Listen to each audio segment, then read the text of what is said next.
head up to the 3rd floor, and on the 6th bookshelf in, on the 9th shelf up, 4th book in, you will find the transcript for today's video. That means we can be done with the video? They're just going to read it? Yeah, I mean, this is BookTube, right? Let's just go read the transcript. But how do you know that was the right transcript? What if we changed one word? A different alternate universe, which I swear I'm in, or I jump from universe to universe. All right, welcome to the Codex Cantina, where I am Una. And I am Crypto with a C. Oh. Today on the Codex Cantina, we are covering one of the most mind-blowing stories you would ever read in your life. And on this channel, we take stories and approach it in a conversational way.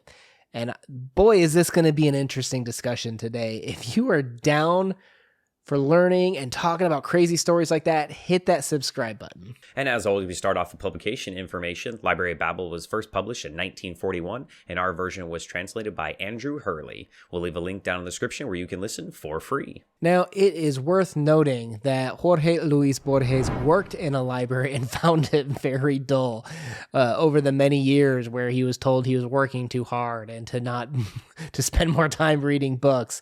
And it's also worth noting, I just learned this the other day, he apparently had these dreams occasionally where he'd just be entering into like the same room, like infinity ad infinitum. Like he would just go into the same room over and over and over again. And I feel like the clash of those two is where we're meeting today's story. Oof, that would be scary. That would be a nightmare. Oof. But I think this is like Leslie's best nightmare ever of all the smell of the wonderful books from all the universes. She would be like she died and went to heaven. Maybe the library is heaven. I don't know. Where are we going with this one? So for plot, I got a good one for you. Ready for this one? Oh, okay. There's a library with every book in it. End plot. That's the shortest story ever. Would that book be in the library? Am I remiss in my plot summary? Yes, but this is not one about plot. This is about a thought experiment. And it actually is an old philosophical idea. Our Borges isn't the first to struggle with this idea of infinity or even infinity library. But what does this story mean when a thought experiment hits literature like this? And, while he wasn't the first one, he's definitely the most successful in his implementation of that. So I'm going to tell you right now, I'm not rating the story at the end like we normally do, because how do you rate that, right? Am I rating the idea and the concept, which is rather mind-blowing, and you just end up down this thought spiral? Am I rating his execution of it? But how do you really separate that from its implementation? I don't know. It's a hard thing to talk about. And I'm going to try to balance that line of talking about the thought experiment and the writing, because this is an interesting story, I think. There's a lot here. I definitely think that this one broke me a few times. I found myself rereading many pieces over and over, and that would be my one warning or cautionary tale of this, is maybe not try to sit down and consume it all at once, where if you can partition it off and give yourself a break to reflect upon it, it's going to allow you, I think, to absorb more. And that this story is not a story. It is something that is more of a teaching tool, and to look at yourself and think about possibilities. So the opening quote, "The universe, which others call the library, is composed of an indefinite, perhaps infinite number of hexagonal galleries." So what did you picture, first of all, when you're picturing this in your head? Like, me? I pictured, of course me, I'm the only one here, right? Or are there multiple cryptos? I don't know. But anyway, I pictured a tiny little door on the side of a mountain. And it is misrepresentation all on its own. And you open the door and you walk in and you're like, I thought it'd be smaller. And it just goes on for infinity. That's how I kind of pictured it. Like it right from the beginning, you're thinking, well, what does indefinite and infinity mean? Aren't those the same thing? But like the first sentence, I even had to stop and think about. Just one line in, and I'm already contemplating the meaning of life. I bounced back and forth between almost kind of like a beehive, when he's just talking about the hexagonal design and how it just, one room entered into another and every single room looked the exact same. And I also pictured, do you remember like this old horror movie, like B level in terms of budget, called Cube? Oh yeah, that movie's amazing. Yeah. Yes. So Oh, yeah. So you remember how they enter all these different rooms and the whole place is kind of shifting in like a mind mess up, if you will. Here's what's interesting to me is I think even just visually, because it's hard to picture based on the words that he gives you, at least in English, it's very hard to picture exactly what's going on here, even though he does use a lot of description. And it kind of reminds me, like it strikes that fine line. Do you know what liminal spaces are? Is that the one kind of like the hidden picture ones, or it's a picture that makes you kind of like feel queasy or like, ooh, like almost vertigo-ish, right? Well, it's not necessarily hidden, but yes, they do make you feel uneasy. And usually it's like a barren landscape. The idea is that there's no focal point. There's no in or out necessarily. It just feels like it could go on and on forever in the same way that this library is kind of described.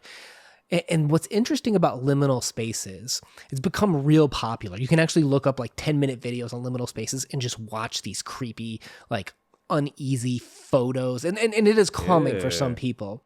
Doesn't sound it. But one of the theories is the reason why it might be so calming or even just interesting or uneasy for some is that there's no end. Liminal literally means like it's kind of like the threshold, meaning the idea of like you're in between spaces, the idea of like a hallway. You don't stop and play chess in the middle of a hallway. You go to a room. And that's the idea of liminal spaces, is it leaves someone in this feeling of being stuck somewhere. And one of the theories as to why liminal spaces make you feel so uneasy is because that makes your mind wonder, where's the end? Where's the exit? How do I stop this? And it starts to make you feel uneasy and want to push you somewhere. And that's where that feeling of unease comes from, because all of a sudden you're like, am I stuck in an infinite loop? And that's what this story does so magically. I think even from the opening lines is it creates a prose version of a liminal space picture almost. We were talking about nightmares at the beginning. I imagine that this is like a nightmare for an interior designer of a house that's into feng shui. Because it's like, this is the anti-feng shui of everything. Because everything has to have its spot and stuff. And it's like, if you put your bed in the center of the room and you put the dresser, not in, I don't know, it feels like it breaks your brain if you're somebody that has OCD or something.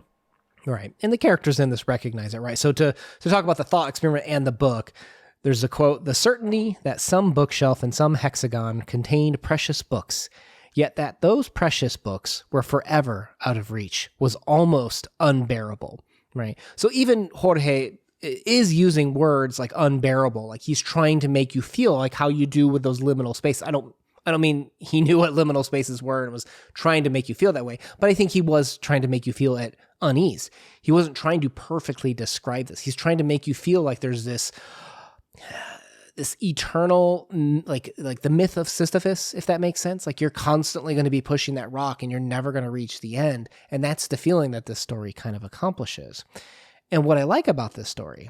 Well, to what end, right? So what is the purpose of that in the story? Well, I think what it's going towards, one of the ways I took it, right? And again, Borges, you can take it whatever way you want, is they write every possible word combination. Like you have a finite number of characters. What did they say? It was 22. And I didn't understand 22. why it was. I didn't understand why it was 22 because that's not Spanish alphabet. I thought you were going to answer that for me. That was like one of my questions that I needed to answer. Why 22? No, I mean there's theories like if you drop like the Enye and the Lye and you drop like you could get there, but like is that what he was going for? I don't know. But there are theories out there like that. But you have only so many characters to work with. And there's people out there, like literally there's a digital library of Babel, like a website that has generated every possible book because there's a finite number of characters, a finite number of words and pages per these book. So therefore you can calculate what every combination of these letters and such could be for this library. And someone did it digitally where it creates gobbledygook.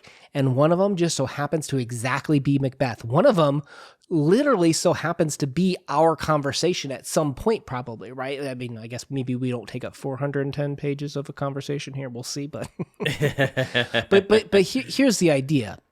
Okay, remember how librarians were destroying some of these books? Like, this is gobbledygook. We can just get rid of this, right? Yeah. And what I think is so interesting is we've talked before about how language is an evolving thing. Language doesn't stand still. Well, there's countries that regulate it. English That's true. particularly does evolve. It does change. We have words that did not exist before. And if you go back and look at English from 100 years ago, not the same at all. And you go back 1,000 years, you're like, okay, we're getting out there, and keep going further and further back. And it's a totally different language. You can't even read it, right? So what does that mean? Where let's pretend language continues to evolve to something we can't even recognize now. And these people are destroying part of the infinite, right? They're destroying what could be a book that is going to be written because this library is the universe. It has everything, but it hasn't been written yet. That language hasn't even evolved yet, and they're destroying it. Like, I thought that was just so interesting that we can think about how these people are doing these things, but maybe we don't even have the knowledge to understand it. And I think we saw commentary about that too. This is a library that's for the gods. It's not for humans. We can't contain all of this knowledge, right? And there's that book with the spiral of God that goes on forever, and it's kind of like that little dig at me where humans can't comprehend it. Right? Like, that's the divine book. And it's almost kind of like making fun of the fact that we can't even take 22 characters and understand all the books made out of them. For me, I felt like Jorge was trying to say that all information is important and that no matter how you may interpret it, it may be valuable to somebody else. And that you should take that in consideration when learning new things or disregarding other people's opinions on information. Well, it's interesting too, because all information might be important. But to me, the story accepts that you can't, even if you had all information, you couldn't use it. You couldn't, in your finite, small little human brain, unlike Borges, which was probably gigantic because he's really smart. We can't even use perfect information if we had it. Like, there were librarians in here that were kind of like waging wars on this gobbledygook, getting rid of information, right? Well, guess what? There's a book in this library that will literally tell you how to avoid that, how to stop wars, how to stop famine. But the problem is it might be a little bit different from some of the other books. Then how do you know which one's true? Because there's books that tell you that's true and books that verify that the books are true. Like, it goes on to the point where even if you did have that information, verifying it, understanding it, it's almost near impossible for the average human being. So while knowledge, I agree with you, is perfect and is very valuable, our ability to comprehend it, organize it, and use it is almost like an exercise in futility. And we've seen this in many stories, how it's used, correct? Where if we went back in time and we were able to give them information, it wouldn't be any usefulness to them because they wouldn't be able to read it or understand it. You could go back and give them a physics book from 2020 to 1820, and it might not advance technology or help them at all because it is just gibberish to them. Or you give them computer code and it wouldn't help them at all. So yeah, I understand what you're saying. It's important, but is it useful? Can you use it, right? All right, here's another thing that I thought was really interesting. I loved that you think of a library. When you and I were growing up, we had card catalogs, right? We didn't have the digital computers to search for. You had card catalogs that you had to sift through to find the book that you needed, right? Well, here, they don't have a catalog. This book is the universe. This book is all information, right? Or the library is all information with all books that contain that. So a catalog would be redundant. There's no point to having a catalog because that would be superfluous information on top of the already perfect information in the library. So therefore, the library itself becomes not only a documentation of everything, it also is the catalog. Itself. Right? Where to get to book B, you read book A, which points to B, and book B points to C. So it's like this referential challenge to get to information too. I thought that was so interesting. The concept, if you do have perfect information, perfect knowledge, there's no such thing as like a card catalog or a way to organize it. Like, that was really hard for me to kind of like wrap my brain around, I felt. I feel like the science fictionness of this is combating the realistic of knowledge and in society what we deem worthy. And it just, imagine just wandering around searching all of this card catalog for the information you need. It's going down a rabbit hole that is already a rabbit hole. My mind. Yeah. It's crazy.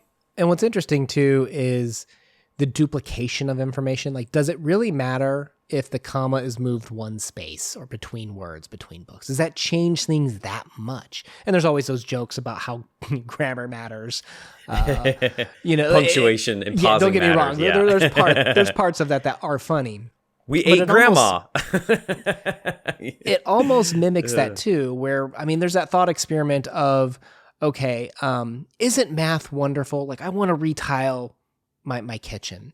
It's 12 feet by 12 feet. So I know I need to go buy 144 tiles to retile my kitchen. So I retile my kitchen with 144 tiles. Bada boom, I'm the smartest man alive, right? And someone else who has perfect knowledge says, I don't understand it.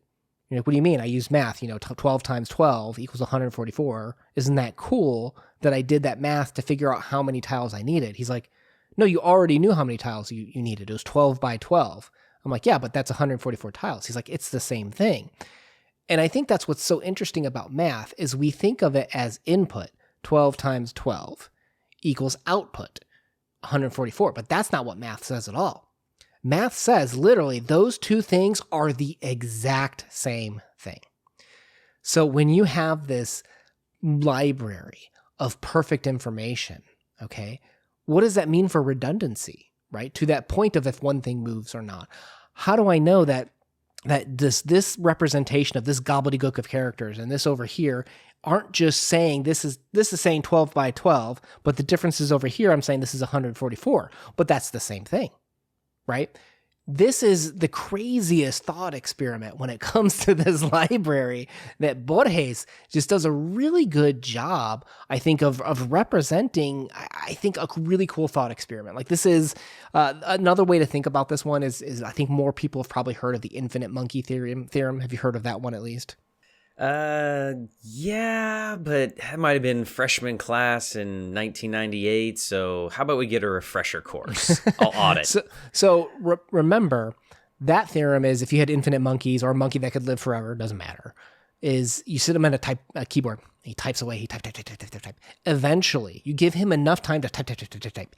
He will write Shakespeare. He will rewrite Macbeth. If he's the infinite library of trying all different combinations and you just let him just sit there and type, he'll eventually accidentally type Shakespeare because given enough time and enough repetitions, theoretically, all permutations are possible. He could accidentally write the manuscript for you and I right now. He could, I'm 40 right now, 60 years from now, okay? When I'm on my deathbed and I'm 100 years old, I'm going to live that long. You just wait and see, right? I believe it. I'm going to write some note to my son and to you, Crypto, because you're also alive at this time. We're still thank you. We're still hanging out and doing YouTube videos and book chats, right? And I'm going to write this letter that describes my life and what I wanted to accomplish and what I regret. Well, the monkey already wrote it, right? Given enough time, the monkey can just throw enough characters out there. Eventually, the randomness will have exactly typed out that letter and my life that hasn't even existed yet. And that's what's crazy about this Borges story is this knowledge, this universe of everything. These characters are representing languages that haven't even evolved to be, and people are trying to destroy them. So cool. So cool. Does it give you pause that maybe it doesn't mean anything if there is so much? It's overwhelming to me. Well, that's the problem, is how can... Infinity. You just can't grasp it. Exactly to that point. You and I do not have the perfect knowledge to determine the difference between the gobbledygook and the useful information. And sometimes the gobbledygook is useful. We just don't know how to use it yet. And that's what's like, oh, you got me. I guess it just shows the difference between somebody that could even pretend to write about it, like Jorge, and us who are just broken trying to and understand what that could even mean or interpret. Yeah, it 22 or 23, whatever it was. Wow, it's incredible. Yeah, incredible. So our friends, Noah and Yasmin, have also had a talk on this. I'll leave a link to their talk below if you want to see more talks on Borges, because this guy is just so cool and fun to talk about. Let's put a link down below for our playlist for other Borges talks. Crypto, let's move into our subjective wrap-up and ratings. Is your brain back yet? I already told you I'm not rating this one. Are you going to rate this one? I don't think it's fair to give this one a number. This is something that makes you think about extraordinary things. It makes you contemplate life. It's a little bit kind of comical, philosophy. It's meta. I don't think that this is something that if I gave it a number, you would even understand, because what are numbers?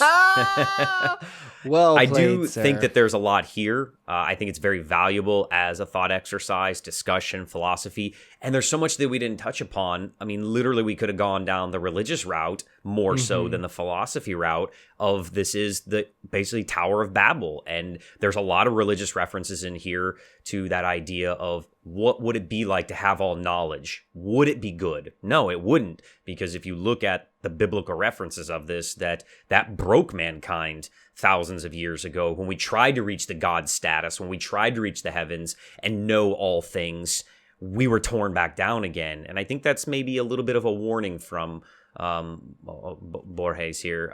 So yeah, just read it and see what you think, but do it in pieces so that you don't hurt yourself like I did. Oh man. I went full in, did it in one sitting, and then sat there in a coma for like 20 minutes. Like, oh, it's so cold. It's Borges. It's Borges. What does cold even mean? I need a footnote. Footnote that. All right, guys. I hope you had fun today, because we love doing this. If you're in for literature discussions like this and want to hang out some more, hit that subscribe button. Join us. Check out our Borges playlist down below, where, I mean, if you read that book I was talking about on, the sixth floor on bookshelf 9, third book in, the manuscript, I'm already telling you how many books are going to be in that the playlist, or how many of our videos are going to be in that playlist. A lot. So, all right, guys, we had a great time hanging out with you today. We post videos every Monday and Thursday. We'll see you on the journey. Una out. Peace.